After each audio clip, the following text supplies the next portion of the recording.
I think we can start and let's switch it to English. So hello everyone and welcome. My name is Alexander Mihalake. I'm an investment manager here at Seedblink, and we are excited to introduce you to a high potential company that's rethinking last mile mobility for the delivery industry. So Renter offers e-bike subscription services designed specifically for food delivery couriers. Their mission is to make the food delivery industry more efficient by helping riders access reliable transport with no upfront investment. If you're interested in supporting Renter's journey, their equity campaign is now available on Seedblink. You'll find more details on the campaign page, including also all the documents, KPIs, and investment terms. For today's session, we will follow a simple structure. We will start with a short introduction of the CEO. Then we'll hear a 10-20 minute speech from Daniel, from the CEO. And after that, we'll open the floor for a live Q&A. So feel free to drop your questions in the Zoom chat throughout the entire presentation. So let's get started. Hello, Daniel, and welcome. Hey, glad to be here. Nice to have you. So could you tell us a bit more about you and your team, and also what inspired you to create Renter? Yeah, it's an interesting story. We started when we were in 12th grade. Me and one of my co-founders for about a year, we tried a lot of business ideas. Even though we were in school, we wanted to do something bigger. And we tested a lot of things. And at some point, I found an invitation to a hackathon and then a pre-accelerator for startups. We had no idea what we were doing, but we jumped there and we started working on the first ideas. We've made 4 pivots since then, went through 2 accelerator programs. We came to this idea that we're doing right now, which was a combination of seeing that it works really well in the West, and additionally having friends that wanted to make some money on the side while still being in school, but not having any transportation at all. So we did what we learned is best to do in this scenario, which is go talk to people. We went to McDonald's, started doing interviews with delivery riders, and use that fuel, that commitments that they made to Rent as validation for the idea, and launched into in Moldova with 60 bikes, and then expanded to Bucharest because Romania is a much bigger market for a couple of reasons. Absolutely. So, yeah, that's how it started a couple of years ago. And I remember that back then you, Alexander, were also in Moldova with we met there. Yeah. Thank you, Daniel. So it's great to see so much determination and great energy from such young founders as you. So congrats for that. Cool. So let's get started. Daniel, feel free to share the screen and start the presentation. And I'm repeating myself for the participants. Don't forget to drop your questions in the chat. We'll make sure to answer all when we start the Q&A session. Daniel, the floor is yours. All right. Just a moment. So, hi, I'm Daniel, and we're Renter. We're making the food delivery industry more efficient. There's approximately 850,000 couriers in the EU, and 30% of them need transportation. Meet Michael, such a person who wants to work in food delivery but doesn't have transportation. In his position right now are most immigrants, but also 20% of the local native couriers that send application to delivery apps. Those who own a bicycle like Andrew cannot work more than 4 hours and they become very tired. On top of that, they earn less than €4 an hour. At last, meet David, who spends 50% of earnings on gas and maintenance, wastes time in traffic, and pollutes the environment at 7 tons of CO2 per year. Here we come with the solution. Renter is a maintenance-included e-bike subscription service, which is long-term for delivery riders with pickup and drop-off at our office. That can be used by Michael, Andrew, and David to finally work profitably as couriers. We offer the subscription directly to couriers at approximately €50 per week, and also to B2B companies at it's €50 for B2C and €40 for B2B. And right now, B2B accounts for 75% of our sales. Across Romania, given the estimated number of couriers, the total market is estimated at 45 million euro per year, where we aim to capture 5%, and we're already 13% of our goal. However, in Europe, the market is much bigger. It's estimated at 1.7 billion euro per year. And it's a growing market for us because Glovo, but other food delivery apps as well, are targeting to double the low carbon emission vehicles by 2030. And additionally, in cities like Bucharest, we still have 60 to 70% car couriers, while in Barcelona it's nearly zero. And I believe the shift is obvious. And in this huge and growing market, we have the best e-bike right now. It's adapted for long shifts with 2 batteries that last 12 hours, reliable with puncture-proof tires, and extremely secure. It has an unbreakable anti-theft chain and GPS tracking. Also for comfort, we have a phone charger integrated lights, comfortable seat, and suspension. And in winter, like in February, when it was snowing really hard, we had included special gloves and special tires to allow riders to ride comfortably, and so they did. In fact, this bike is so good that our current B2B clients rented from us 120 e-bikes just to replace bikes that they already had from Hop City, which is a competitor with over 1,000 vehicles and even lower prices than us. They still preferred us because of the battery range, low number of maintenance problems, and comfortability. There's a lot of tech involved to make the operations efficient, which we're also improving right now with a one-of-a-kind ERP. We already raised 250,000 in various forms and had an MRR of 25,000 last month by renting 140 e-bikes. Our fleet currently has 176, and we have about 100 more on the way coming by the end of April. And our users love the product. It's proved by over 300 5-star reviews at this point. And for the companies is the same. It's something that we in a joke call infinite lifetime value, meaning that every qualified company that rented from us is still renting, regardless if they started 9, 12, or 14 months ago. They're still using the product, and none left. As mentioned, we started in 12th grade using our school or parents' houses as co-working spaces. It took 2 accelerator programs and 4 pivots to get to the current problem Renter is solving. And in summer of 2022, actually in the same day we had the National Baccalaureate for math, we won accelerator, convinced the father of a team member to give us a loan, and got the first e-bike. At that time, we were only 18, fresh out of school, and had no skills, and just 6 e-bikes that couldn't cover expenses. So we started doing freelancing on Upwork while still growing the business, which worked very, very well. But that stopped 1 year ago in December 2023, when we secured our first equity investment round. We moved to Bucharest and started working extra full-time on Renter. So we can't brag with tens of years of experience, but we can achieve in months what it takes others to achieve in a couple of years. And we're also backed by investors and advisors that can complement with a lot of experience from their past. We had rapid growth last year, starting at just 3,000 MRR in January, and multiplied our revenue 8 times by the end of the year. Currently, we're also at 25,000 MRR because the fleet is fully rented out, but we have the capacity to grow to 30,000 by the end of April. All of that demand and revenue was achieved with no marketing spending other than a couple of phone calls. So B2B companies just come to us, they ask for the service because they either need transportation or they're tired of competitors who are doing a very poor job, or they saw our bike on the street and wanted to make an upgrade, or they got recommended by someone. So it was mostly organic, all the sales we had. And on top of that, we even have demand right now for 250 e-bikes and e-mopeds from our current and potential customers. And for that reason, we're seeking an investment round right now of 500,000 euros for e-bike acquisition, ERP development for the MVP, and testing with swap stations. Additionally, we have a loan offer at 18% interest rate with quarterly or yearly payments, also for e-bike acquisition.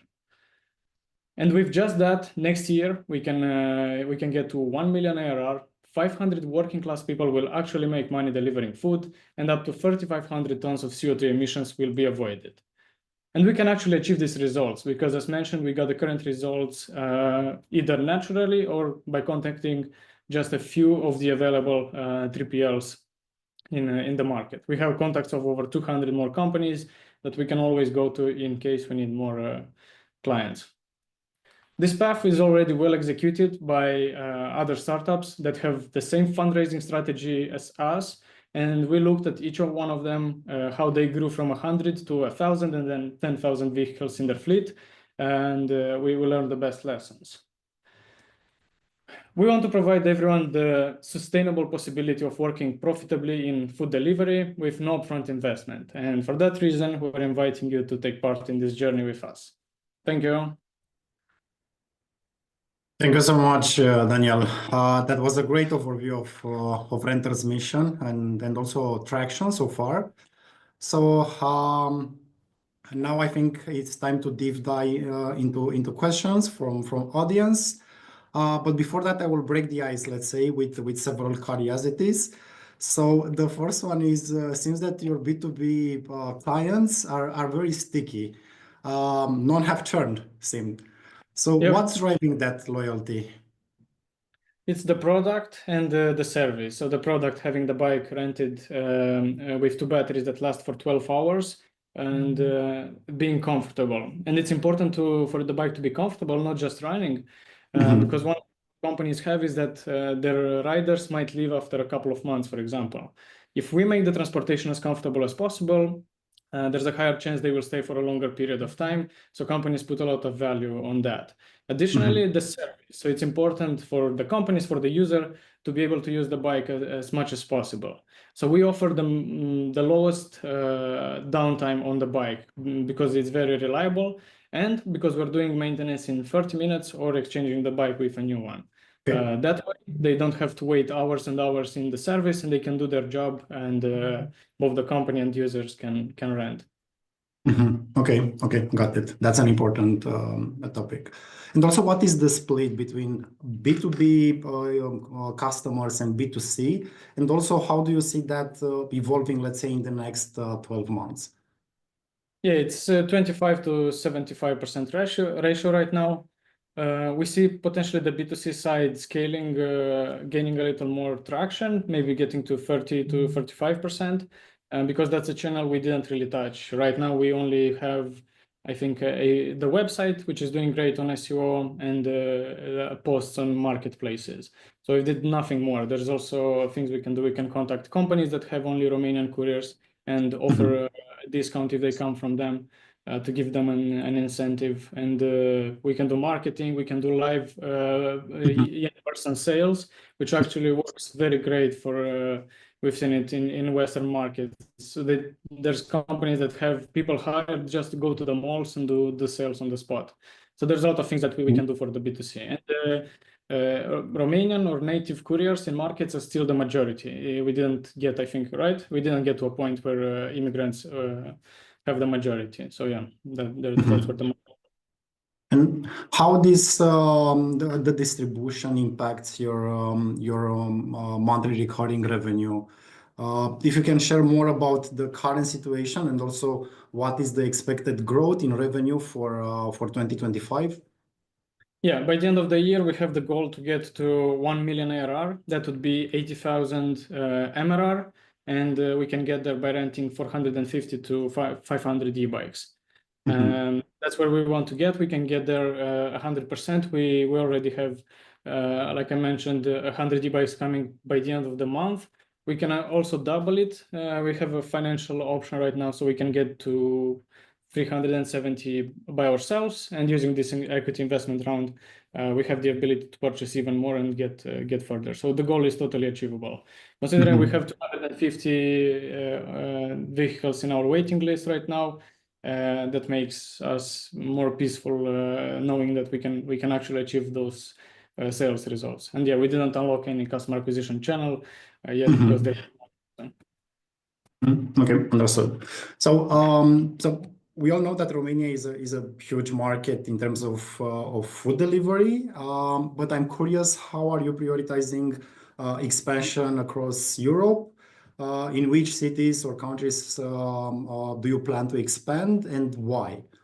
How are you prioritize choosing those countries or cities? Yeah, currently we're going to have to make a decision in a couple of months. Where do we go next? Bucharest can probably get us to the goal we have alone without the need of extra cities.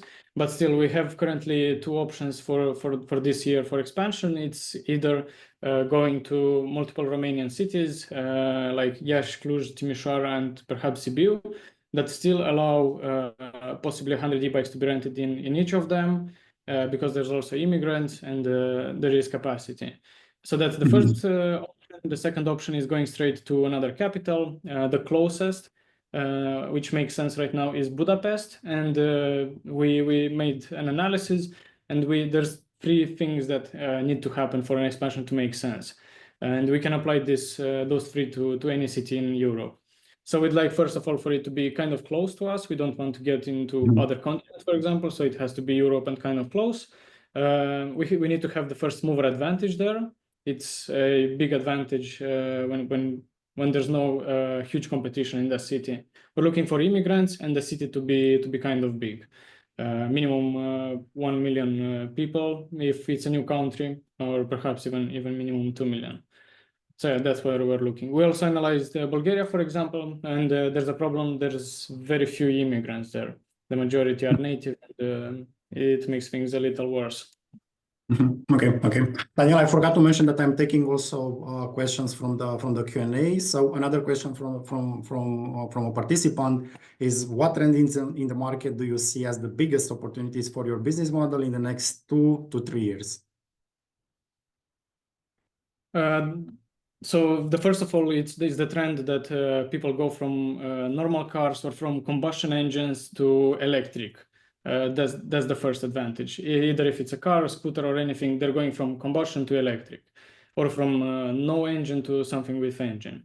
The second one is there's a preference for 2 wheels instead of 4 wheels. Cities like I just read about Paris, they just ruled a new filing to create a couple hundred more streets in Paris that won't allow cars and only e-bikes and or only bikes and possibly scooters, and people will be allowed to walk there. And it's a trend that's happening in most cities slowly.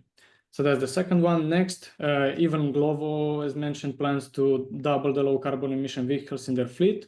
There are goals. It makes sense in terms of sustainability, and we come in there. And yeah, the other thing I mentioned in parallel with Paris is the fact that in Barcelona, it's close to zero, the number of riders that deliver by car. And in the markets where we are currently, it's mostly done by cars. So we still have a lot of room to grow here. And the government just released in January 100,000 more work permits. And if I'm not mistaken, about 15 to 20% usually end up in deliveries. Okay. Another question from the Q&A. It's, how are you planning, operationally speaking, to scale while maintaining service quality? Yeah, this is where the ERP primarily comes into equation. It's both the ERP and also the bike that we're making right now. For the bike, it's important to have as few problems as possible, and ideally run in the first 6 months with no problems at all. That would make the beginning of any city, if we're using new bikes, for it to be simple in terms of service. On top of that, we need ERP.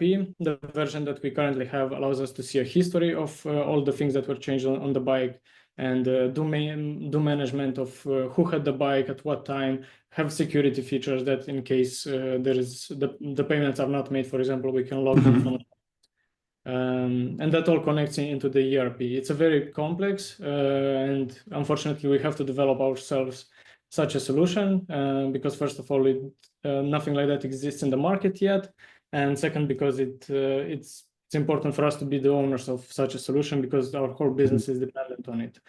We can't have the risk of depending on someone with that. So it's a combination of hardware and software for efficiency. Okay, that's it. Another participant, it's curious about the average lifetime value at this point, and also what is the customer acquisition cost. The lifetime value in terms of, we have it in terms of days. It's 35 days, I think, for the B2C. For B2B, we didn't calculate it yet because no client has left so far. So yeah, that would be hard to calculate in this sense. We also don't have a customer acquisition cost. The only cost we have for marketing is the post we have on marketplaces right now. Although we estimate that when we get to the point where we have 500 or even 1,000 e-bikes rented, we estimate the customer acquisition cost for B2C based on the average in the industry to be at $10 to $20, and increase also the retention to 60 days, which would be close to €400 per client. Now, Daniel, let's look a bit at your future plans. How much runway will the 500K round provide to you? And also, what are the key milestones post fundraising? What are the main, let's say, objectives for Renter after you manage to set your goal? Yeah, so the primary objective is to purchase e-bikes of our own model. And this is something I haven't actually shared, and I will do pretty quickly. We developed our own e-bike, which is different from the one we currently have. The one we currently have is already available in Europe. We make a ton of adjustments to it, and it's not fully optimized for being as reliable as possible. And for that reason, in the past couple of months, we looked at what options we have. And here's a quick prototype of what it's going to look like. It has a battery that's twice as big. It has a better branding for it to be more noticeable, and it's super optimized in terms of security and reliability. So our goal is to, by the end of the year, get as many e-bikes like that as possible. But given the fact that it takes approximately 5 months for them to get to us, we still need to grow the revenue in parallel. So we're also going to use funds for that. So both purchasing e-bikes that we already have to keep growing a little in the next couple of months, but focusing a lot on having such bikes, because competing with these bikes will be much easier, and they would give us a huge advantage even if there was a new competitor, for example, to arrive in the market. Also, part of the funds will go, as mentioned, to the ERP and testing with swap stations. And swap stations are battery swap stations are important for when we're going to have scooters, because scooters have a range for 5 to 6 hours of the day. At least one time they would need to change the batteries. And but actually, what all of this is doing is putting us in a position where in 12 months we're going to have 1,000 e-bikes. We're going to have a software that runs very well. We're going to have infrastructure with swap stations. We're also going to have scooters. And given that the hardware is very optimized, it's going to be very hard for another player to come into Romania. And it would be a much wiser decision at that point to give an acquisition offer, for example, in the next couple of years. So yeah, the goal is to grow, but also position ourselves in a good way so that it's hard for the competition to get here. Not that we have that as a risk, but yeah, we try to be as defensible as possible. Yeah, makes sense. But looking further, like more than the next 12 months, what is the long-term vision? And also, will you plan to stay focused only on delivery, couriers, food delivery, or maybe expand into other verticals? Yeah, so after the 12 months, we perhaps in the next 12 months, we can already be in Budapest. Then we're going to make an analysis of the next couple of big cities. And the goal is to be in at least five countries in the next 3 years. And in the next 5 years to get to a fleet of 8,000 e-bikes, which would be close to, I think, the 10 million ARR mark, or even 20 million. And we'll be able to make a decision if an exit is on the table or if we keep growing. And what was the second thing? Sorry, Alex. So if you plan to stay focused only on food delivery service, let's say, or do you plan to expand in other verticals? Yeah, there's I think two potential options here. First is to focus on other delivery services, not necessarily food delivery. For example, the local post in every country, a partnership with the postmen that deliver the letters, for example. That's an option. The second one, which is very practiced in the West, also is renting to companies that provide e-bikes as a benefit to their employees.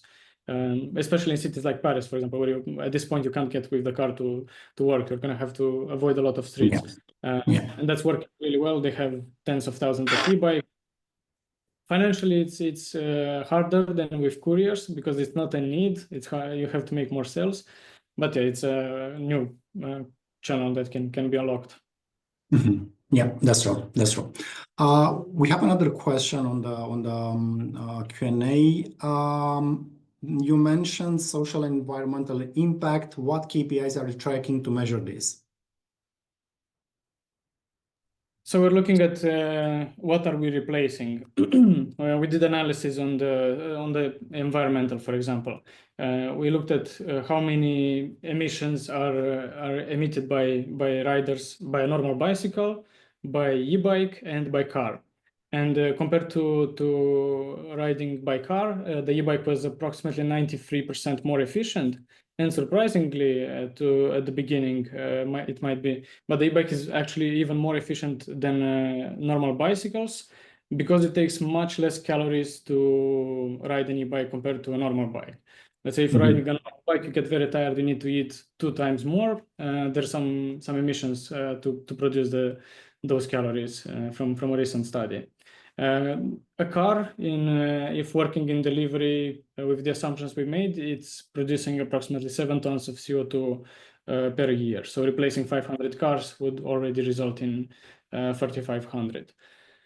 And in terms of other KPIs, that's the primary one that we can track. We also can track the operational efficiency of the companies and how much more are they earning right now having our e-bikes versus other types of e-bikes, or our e-bikes versus if they had normal bicycle couriers or car couriers.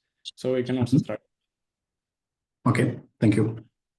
So there are no more questions in the chat. I would like to ask you a final question, which can be also, let's say, the final statement from your part on this. Why should the investor join the round? It's a question that I'm putting always to all the founders that are pitching. I think it's super interesting. If you can share with all of us at least 2 arguments, it will be awesome. Yeah. Here I actually have a list. From the top of my head, we were making with the guys a couple of weeks ago. So why should we ask the exact same question? Why should someone invest in us? So first of all, we had 10x MRR growth in 2024 and grew our fleet from 24 to 176 e-bikes. All of that with no marketing spending. We have a waiting list for 250 e-bikes and e-mopeds right now. We have a 100% retention rate for clients, so nobody left. All of this combined means that the product is awesome, and we have over 300 5-star reviews. So the product is working. We're also already completely covering all expenses with the revenue we're generating, so we're not dependent on funding for surviving or having a runway, for example. We already covered that. We just need to focus on getting further to the next step. Most of the investment goes into e-bikes, which are secure. And here I'll take a little more time to go in depth because this is something different to our startup compared to other startups. Because by investing and getting to, after this investment, let's say of 500,000 euro, we get to 1,000 e-bikes. We get to a point where the investors, in the worst case scenario of a bankruptcy, can get all their money back. Because e-bikes in the second-hand market, they can be sold even used at approximately 50 to 60% of their production cost. Meaning that if we have 1,000, we can sell them for 500,000 to 600,000 euro, selling the whole park in the worst case scenario. And when the capital is distributed, the preferred shareholders, which are the investors, get paid first until they get their investment back, and after that it gets distributed to the common shareholders. So that makes the investment very attractive, in my opinion, because it reduces the risk by 60%, and there's only a chance to lose 40% of the money. Yeah. Additionally, we have the best e-bike for delivery in Romania right now, but with the new ones that are going to come, it's going to be the best in Europe. We have our proprietary software, and we already have connections with the 3 major companies that have the capacity to make acquisition in the space, and we have constant communication with them. There's no necessary plans in the near future, but yeah, keeping relationships good for the next 4 to 5 years. Okay. Awesome. I love the fact that you asked yourself the same question, and also the fact that you created a list with the answer basically, and why everyone should invest in Renter. Okay, cool. So thank you so much, Daniel, and thanks to all of you for your participation. If you're interested in joining Renter's journey and vision, don't forget their campaign is now live on Seedblink. You can review the pitch deck, the KPIs, the financials directly on the platform. However, you can contact directly Daniel Trohin via LinkedIn, or via the platform, or me via LinkedIn or email, whatever you choose. So thanks again, Daniel. Thank you, everyone, and happy investing. Goodbye. You too. Bye-bye.